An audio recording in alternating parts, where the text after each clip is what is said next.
In a world brimming with challenges and change, with crises all around us, we need ideas, innovation, and inspiration. Welcome to the Free Market Roadshow 2024, where the pulse of contemporary discussions beats.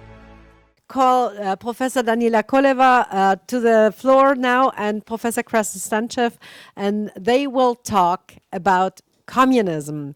And the reason why we chose this topic was not only that Graz has a communistic mayor, but the city of Salzburg elected communists into the current governing council, and also my hometown Innsbruck also has a couple of communists these days. And we were thinking, well, does the next generation not know what communism is? Or do they not understand what is at stake if you kick property rights with your feet and not respect them? And we thought that there is no better than Krassen and Daniela, who can actually elaborate on that and will present an entire tour de raison, actually. Daniela, the floor is yours. Thank you. And Krassen, thank you for joining us. Hello, and thank you very much for having decided to spend your Monday afternoon with us. Krassen and I are determined to appear not as depressing as Richard Run, if it's possible to be nowadays optimistic without appearing stupid. But we will do our best. My task now is to introduce Professor Krassen Stanchev. I have known Krassen Stanchev since October 1981 as a legend. I was then a fresh woman, first-year student at the university, and Krassen had already graduated, but he was remembered very well by both students and professors. And finally, for the past 10 or 12 years, I have known Professor Stanchev as a colleague, a professor at my university, which is the University of Sofia, and a dearest friend. Professor Krassen Stanchev teaches public choice, macroeconomic analysis, and public sector economics at Sofia University. He was a member of the Constitutional Assembly of Bulgaria in the 1990 and 1991, and a chairman of one of the parliamentary committees. Then in 1993, he founded the Institute of Market Economics in Sofia and was his first executive director for some 12 or 13 years. And since then, he has been a member of the board of the Institute for Market Economics. He is one of the most cited, most quoted, and most referred to Bulgarian observers and economic and political analysts. He was a principal drafter and leader of reforms from central planned economy to market economy in Bulgaria, in the Balkan, some of the Balkan countries, and some countries of Eastern Europe, including Ukraine. Currently, he is also a member of the Mont Pelerin Society. No, but really great many thanks, for spending the afternoon with us. Last month, an installation of public art was installed in the center of Sofia, in downtown Sofia, at the spot of the former mausoleum of Georgy Dimitrov, the communist leader. The installation consists of letters which form the following. They are installed on the ground. You can sit on them like on a bench, and they form the following sentence: between the past that is about to happen and the future that already was. So I would like to start with the second part of this phrase, the future that already was. The so-called Velvet Revolutions in 1989 in Eastern Europe were probably the only ones in history which did not produce a future-oriented utopia, but a backward-looking one.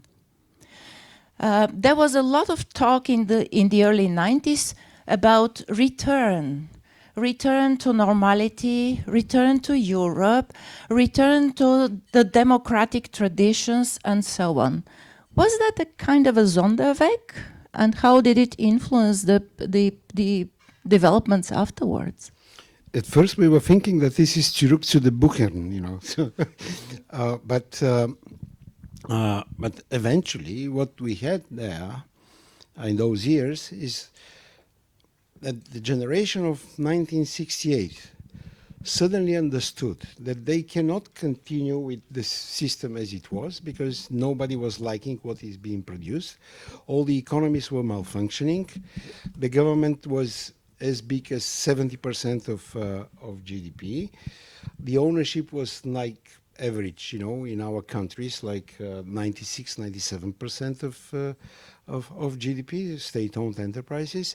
None of this was functioning. Everything was producing just losses.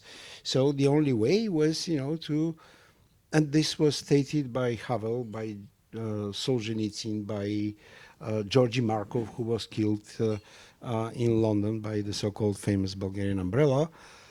So there was an idea to go back to some normality. And what was normality was the things as they existed before the World War II. That was very simple. So, and the return was basically into three directions. Number one is privatize, number two is privatize, and number three is privatize. Why? Because the government was not there, and everybody saw it. Speaking about economy, one of the major legitimation strategies of the communist regimes was that communism was a fast track to modernization, especially in the field of economy, and that it was particularly suitable, or if not the only way, for backward countries, for countries that had to catch up with their development. Did they succeed? Did we succeed, and to which extent, to catch up?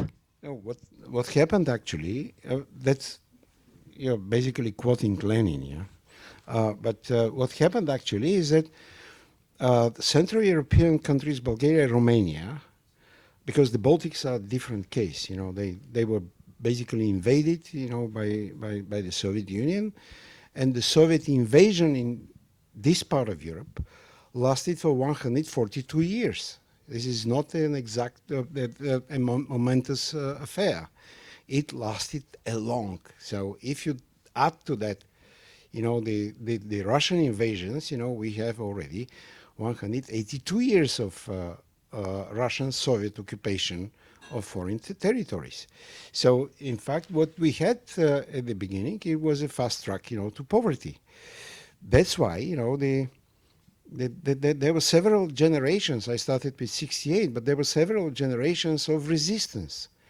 Number one was an armed resistance, and armed resistance lasted. There were like 15 movements, armed resistant movements against the Soviet rule or against the communist rule. In all the countries, you know, from the Baltics to Albania. And they even had these common names. They were called Forest Brothers. Why? Because they were, I mean, these were peasants and others who were disagreeing with the Soviet rule, and they were running into the forest, grabbing arms and trying, you know, to defend their way of life. The second, you know, they were destroyed, of course, you know, because these, partisan wars, you know, so they were basically helpless against, you know, the militia and the organized army, supported by the Soviet Union and the Soviet troops in the beginning. So then there was the political opposition, which was either killed or sent to Gulag. Their families were deprived of any properties, sent to exile in the country. Some of them, of course, left the country. And then, you know, then the communists were ruling everywhere the same way, with figureheads installed by Stalin, picked up from the Comintern, which was installed by Lenin. So, and if you look at the economics of, I mean, I agree with Richard that macroeconomics, especially GDP and that sort of stuff, is not a good measure. But if you look at data, at the beginning, Czechoslovakia was at par, I mean, in 38 or 37, at par with Austria, a bit richer than Austria. So when you look at Czechoslovakia in 89, it was 3 times poorer than Austria. If you look at Greece, Greece was poorer than Bulgaria in 38, 37, 39. In 45 last century, Greece was poorer than Bulgaria. Bulgaria was as rich in the beginning of the 30s as Finland. And if you look at Bulgaria in 89, it was 4 times poorer than Greece and 7 times poorer than Finland. And if you take the average, for our countries, the average was 3.5 times poorer in terms of GDP per capita than the average European economic, community. So, or the European Union now. So if you look at the life expectancy, so life expectancy in Czech Republic or Czechoslovakia and Austria at the end of the World War was the same. Then it stopped growing in Czechoslovakia and it remained flat until 1990, being at the level of 65 or something. So in Austria, Germany, Italy, France, the life expectancy was going up. Why it was going up? It was going up because people were living better. And they were living better because the economies were performing. So what happened in 1990 in Czechoslovakia, Poland, Bulgaria, Romania? The life expectancy suddenly started going up. Why? There was only one thing happening in 1990. And this is liberty. Individual liberty, political pluralism, elections, and everybody suddenly understood that their life depends, their well-being depends on their own effort. That's it. Very simple. Another legitimation strategy. And the poverty, by the way, the poverty, the poverty level, or Gini coefficient, you have been writing about this. Gini coefficient was basically very good. Why? Because everybody was poor. That's something that I was actually about to ask. Another legitimation strategy of the communist regimes was that they were building a just society, a more just society, a society based on the principles of equality and solidarity. And I can imagine that the word equality, Barbara, is written on the banner of everybody who runs for elections from this side of the political spectrum. At the same time, in communist Bulgaria, we both live part of our lives, luckily the smaller part of our lives, under communism, and we knew that we were all equal, but some were more equal than the others. And during my adolescence, I thought that this was a piece of Bulgarian political folklore. Only when George Orwell was allowed to come to Bulgaria, I mean his works, only then I knew that this was in Animal Farm. So what about inequalities under communism? So we calculated, arguing for the pluralism first elections in 88, 89, we calculated the so-called Gini coefficient for Bulgaria at the lowest possible level we could find statistics. And the difference between the upper small class, like 0.35% of the population, and the rest of the population was 49 times. The difficulty, however, and you have been writing about this and how it happened and why it happened, the difficulty was that this, whatever 0.35% of the population was receiving benefits in nature, in working time, in opportunities to go and study abroad, pensions, pensions were measurable, of course. Some houses, villas, access to cars, that sort of stuff. So everybody was paying, for those people. Here in Vienna, near to Tiefegraben, there was a very nice shop by the wife or the sister of the head of the currency commission of the Bulgarian government. So it was a laundering shop. So it was very much downtown Vienna. But what they were doing, they were laundering money, buying something and selling it back or bringing it back to the members of the Communist Central Committee of the Communist Party. And these are the 0.35% of the population. So inequality is a different measure. So basically, when you go to statistics, you divide the population on, say, 20%, so 10%, and then you measure. You cannot measure the communist inequality in this way because the upper segment is too small and the benefits of that upper strata is non-monetary. It's working time by the entire population. So I remember the first governor of Hong Kong under the British rule when they decided that eventually in 97, the Hong Kong will be free to go back to China. So that governor simply prohibited the Statistics Office of Hong Kong to do any research on inequality. Because when you have, inequality as a political problem, you have the politicians basically embarking on it and misusing, the inequality as a reason to redistribute. So Jose will be speaking about this. But so what he did actually in Chile was to allow to everybody to be equal as an opportunity, depending on his or her own resources, effort, and ingenuity. This was basically prohibited under communism. So Barbara said that there were new phases of communism, and I believe there are three new phases. Number one, this is historic ignorance. Nobody understands that under communism the countries had become poorer. They become more militarized than anybody else. If you take, for example, the decline of defense expenditures after the Cuban crisis to the beginning of 2022, so in the world, the defense expenditures declined 3.5 times.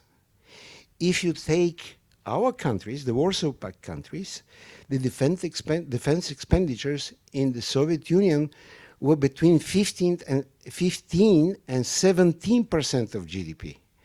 In our countries, in Hungary, which was very important for Austria, of course. In Hungary, the defense expenditures were between 5 and 6% of GDP. In Bulgaria, they were 5% of GDP. So it's crazy. Plus, all these countries were paying the Russian army to stay occupying their countries. Plus, they were paying, another military institution like the Iron Curtain, because it was a military institution. It was not just a fence, It was a place people were shot by military personnel. So, and the Iron Curtain was built to keep people in the countries under the Soviet control. And the Warsaw Pact was established to keep the countries under Soviet control. The second phase is regulatory misunderstanding.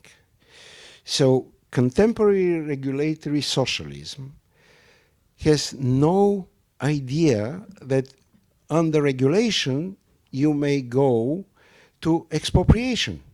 So it's not necessary to adopt a law and to say, these are the old, whatever, bourgeois, we will take their properties. You simply start regulating, and eventually you end up, with things, which were mentioned by Richard, like the Green Deal and other things. And last but not least, the third phase of communism is distrust in society.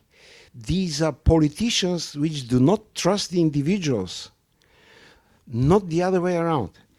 That was the communism. That was Marx. That was Lenin.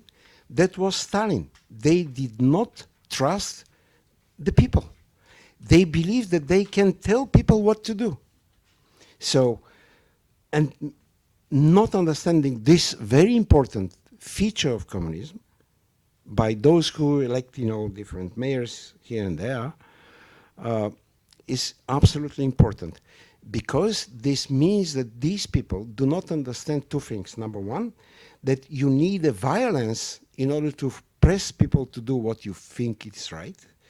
And second, you expect that the society will end up to beg you for your service and for your insight. I mean, Hayek Institute, so let's go back, to the pretense of knowledge. So you have a pretense of knowledge, by economists, in the Hayek's speech, so 50 years ago. But here you have a pretense of politicians, which is absolutely dangerous. This is more dangerous than the pretense of economists, because economists will sell their knowledge to the politicians.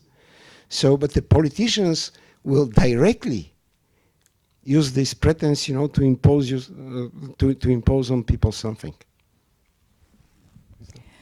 Thank you. Now I was reminded by something that is not oral. It is a Bulgarian political folklore.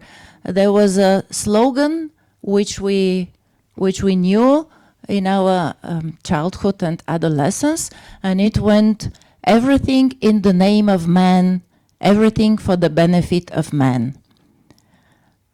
And the joke then went, "And we know who the man is."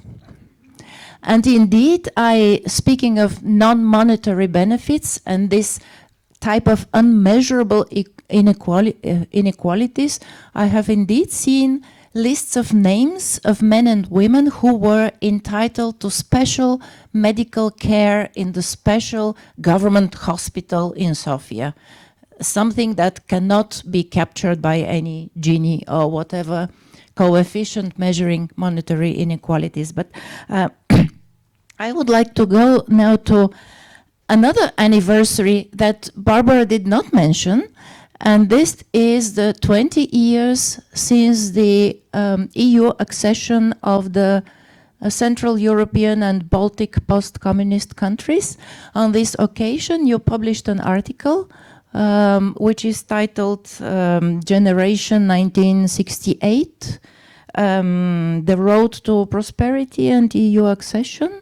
And just to remind everybody that 1968 had very different meanings on both sides of the Iron Curtain. On the eastern side of the Iron Curtain, this is the Prague Spring, the attempt to have a socialism with a human face, which was smashed by the Warsaw Pact armies. So we never knew if communism can have a human face at all. But going back to that article, you singled out 3 generations depending on the type of resistance to communism. The first generation you mentioned already was the armed resistance, the forest brethren in the Baltics, the almost the same Goriani forest people in Bulgaria and others in other countries. Then the second generation were the dissidents, and the third generation was our generation, and we resisted through cultural consumption. Fashion, music, blue jeans, Pink Floyd, Black Sabbath, Whitesnake. Do these types of resistance somehow correspond to Deep purple? Deep purple, of course. Another color that I should have mentioned. do these types of resistance somehow correspond to the types of repression? Yes. So by the end of the 70s, especially with the so-called Helsinki process, the regime was already obviously malfunctioning, and it was totally hypocritical. So everybody was pretending, that they obey some rules, but they did not like what they had in the shops. They did not like what they were receiving as food.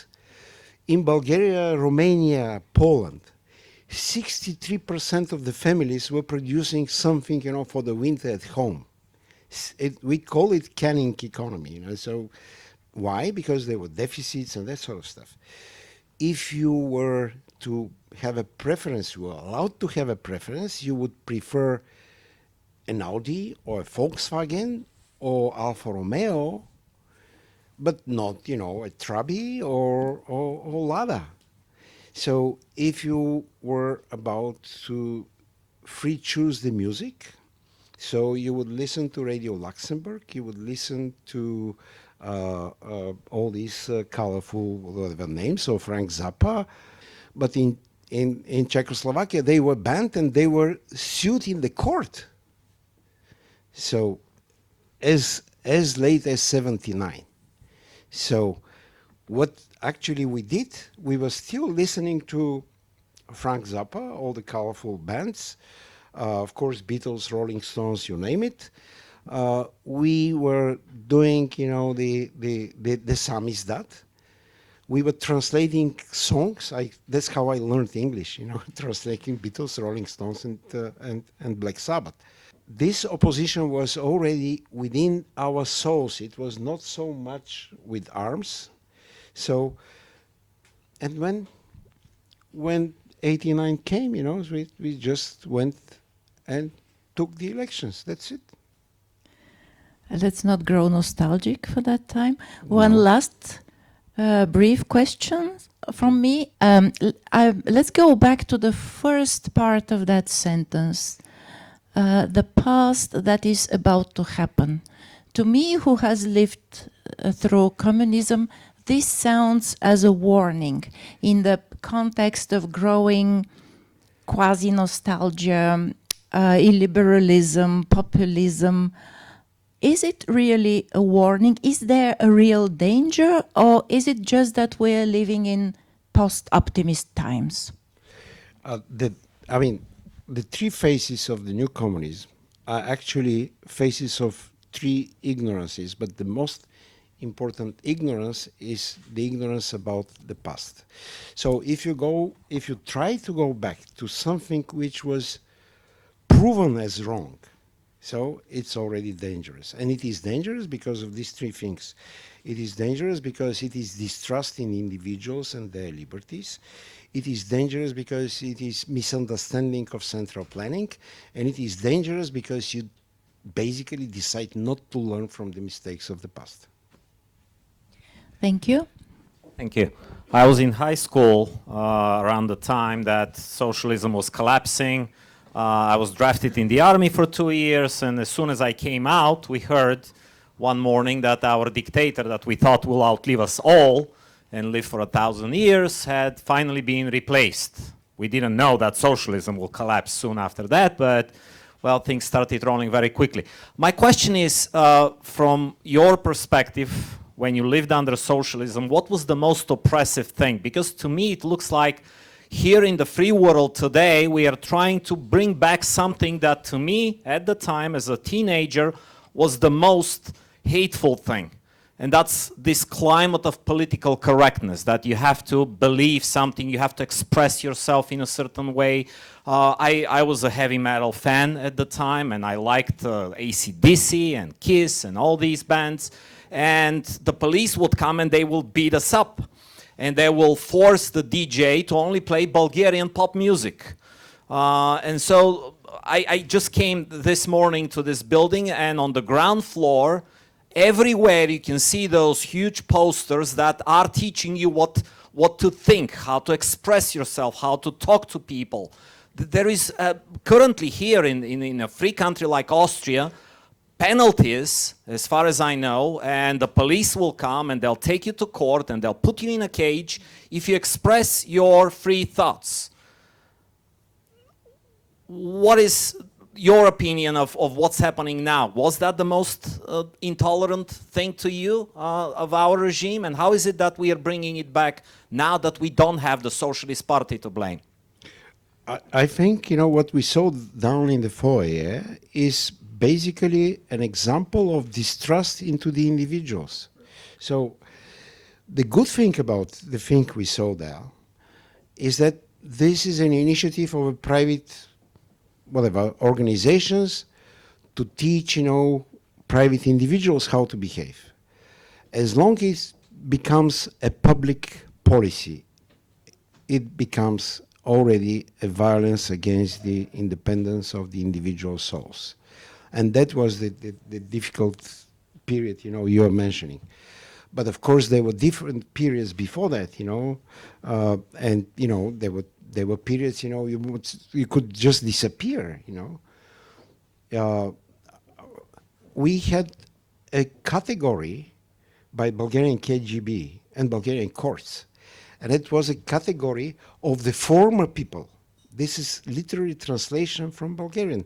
Former people were those who were educated, who had business, and who had properties before 44. And these were former people, and they were listed as the first one to be sent to Gulag. So, and that was a very different situation, from the situation you had in the 80s, Former people was not that bad. Enemies of the people were Enemies the first of the people were the first, yes. to be eliminated. Yeah. Ignoring history, I totally agree, is one of the great problems in future. But what happened after '89? We see and saw the comeback of the nationalism. And this nationalism is still strong. If you look at Hungary, if you look at Poland, and my question is, Bulgaria has a strong tradition in green socialism. Alexander Stambulisky, for example. Yeah. Is there still whatever living culture or a living bridge to the future? Let me answer this way. In this book, Hayek quoted Peter Drucker, who in 1939, I think the end of the Economic Man, mentioned that Nazi socialism is built on the disillusioned communists. So they understood what was Stalin's regime, and they went into nationalism. So something of the sort is happening, after 2004, when our countries joined the European Union. We joined the European Union as a symbolic act. So all the politicians who were members of the '68 generation, they wanted to close the page of the past. They could not join anybody else but the European Economic Community or the European Union, for the simple reason, or NATO, for the simple reason that they wanted to close that page. So as to the agrarian socialism and the green socialism, the green element was very strong in all the countries for one very simple reason. The environmental concern was popular because of having no need to prove that the communism is anti-human, because environment was degrading, in high speed, and you had disasters like Chernobyl. So that was the environment was very important. We have about 20 agrarian parties. What is the problem now is, and it was a problem for Havel, for example. Havel almost received a heart attack when in 2011, I guess, the Communist party of Bohemia and Moravia won 13% in the parliament. Then later, like 7 years ago, you had nice names of different directors or directorates of the European Union. So the only understandable name of a directorate was the competition. So all the rest were economy for the people. If you look at Dubrovskis, so he is responsible for things like from environmental protection and redistribution to monetary policies. And his name is the economy for the people. It's like Khrushchev, so it's a disguise. I mean, the European Union is not the Soviet Union, obviously. It's a disguise, but this shows some sort of a wrong desire to put wrong names or nice names on wrong things, Thank you very much, Daniela. Thank you very much, Krassen. Use this experience to fuel your aspirations. Be part of the change. Let's explore, learn, and grow together. Secure your spot now.